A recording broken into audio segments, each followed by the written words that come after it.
Hi, my name is Corey Quinn, and I am the founder of MyCoachMatch.com. We're a site that matches you up with great coaches based on fit. I'm here with Annabelle Drumm. She's a creative business and life coach. Welcome, Annabelle. Thank you very much. Tell me, why are you a coach?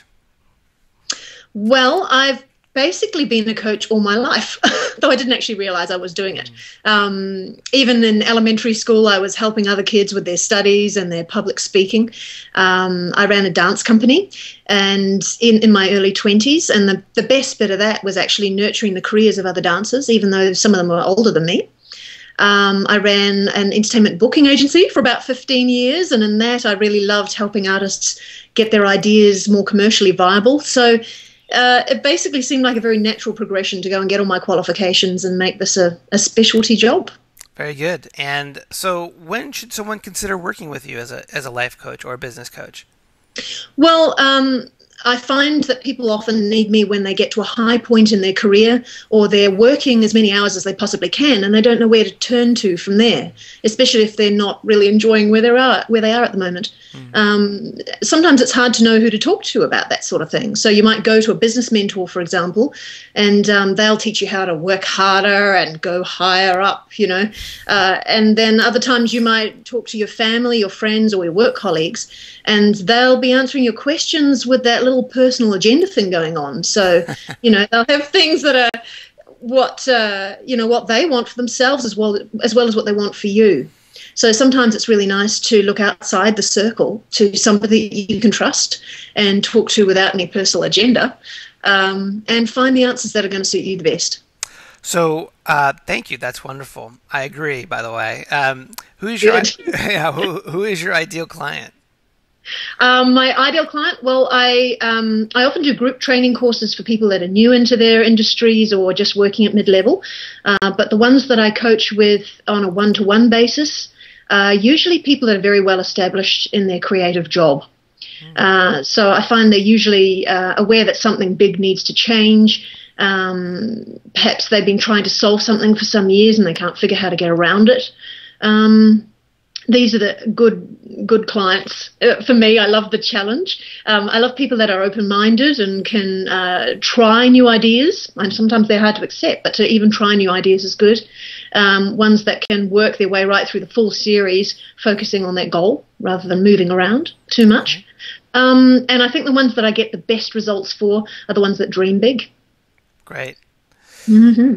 So in your experience as a life and business coach, how important is a match between a coach and a client?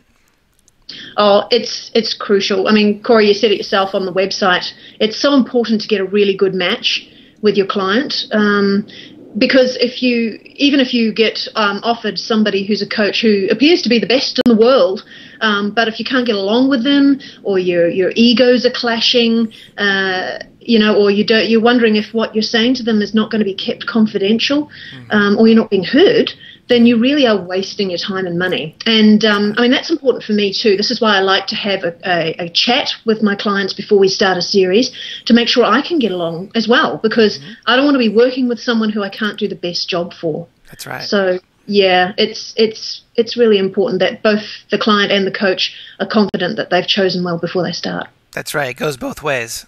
It sure does. Yes. So could you share with me a success story? Yeah, I had a client who finished his series a couple of weeks ago, and he was a documentary maker. He was getting some really good commercial work, but it wasn't the kind of work that he wanted, even though he wasn't quite sure what it was that he wanted.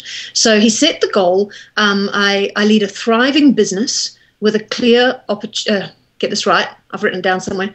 I lead a thriving business with a clear identity and purpose. So there were sort of two sides to that. The thriving business side was to increase the income, and the clear identity and purpose was about finding what it was that he wanted and then attracting that kind of work in.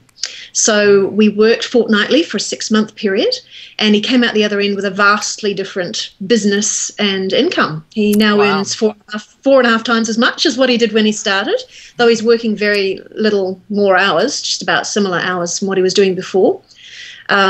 He has figured out exactly the kind of work that he wants, and we've managed to somehow bring in the right kind of clients. That's the only work he gets offered now is the work that he loves. It's very odd. Wow.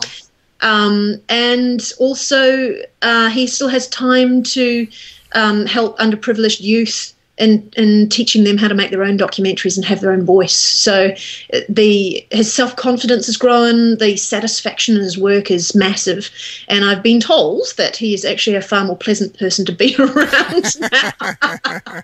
So having all that stuff worked out has improved his personal and work relationships and really given him good peace of mind.